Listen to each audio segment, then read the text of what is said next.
நெல்லை மாவட்டம் கல்லிடைக்குறிச்சி ரயில் நிலையத்தில் பயணிகள் பயன்பெறும் வகையில் ரயில்வே துறை சார்பில் தென்காசி கமர்சியல் மேலாளர் திரு ஜெயக்குமார் அவர்கள் ஏற்பாட்டின் பேரில் ரயில்வே துறை அலுவலர் திரு ஜோதிமுத்து அவர்கள் தலைமையில் ரயில் சங்க தலைவர் கவிஞர் உமா பாரு, செயலாளர் பேராசிரியர் விஸ்வநாதன், நிர்வாகி வீரபுரம் கார்த்திக் மற்றும் நிர்வாகிகள் மற்றும் 20க்கும் மேற்பட்ட பயணிகள் முன்னிலையில் நடைபெற்ற யூடிஎஸ் மற்றும் QR கோடு வசதிகளை மொபைல் போனில் எவ்வாறு பதிவிறக்கம் செய்வது என்பது குறித்த வீடியோ விளக்கம் அளிக்கப்பட்டது. திருநெல்வேலி மாவட்டம் கல்லிடைக்குறிச்சி ரயில் நிலையத்திற்கு ரயில்வே துறையின் உத்தரவின் பேரில் கமர்சியல் மேலாளர் திருமிகு ஜெயக்குமார் அவர்களுடைய ஏற்பாட்டின் பேரில் நம்முடைய ரயில்வே துறையை சார்ந்த ஜோதிமுத்து சார் அவர்கள் இங்கே வருகை தந்துள்ளார்கள்.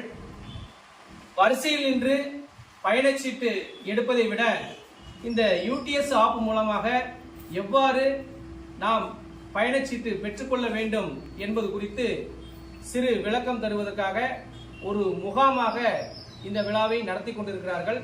எங்களுடைய கல்லிடைக்குறிச்சி ரயில் பயணிகள் சங்கத்தினுடைய நிர்வாகிகள் அவர்களுக்கு ஒத்துழைப்பு தந்து இந்த முகாமை சீரும் சிறப்புமாக அனைத்து பயணிகளும் பயன்படுத்தி சிறப்படையுமாறு எங்கள் சங்கத்தின் சார்பாக அன்போடு வேண்டுகிறோம். இது 50க்கும் மேற்பட்டோர் கலந்து கொண்டு சிறப்பித்தனர்.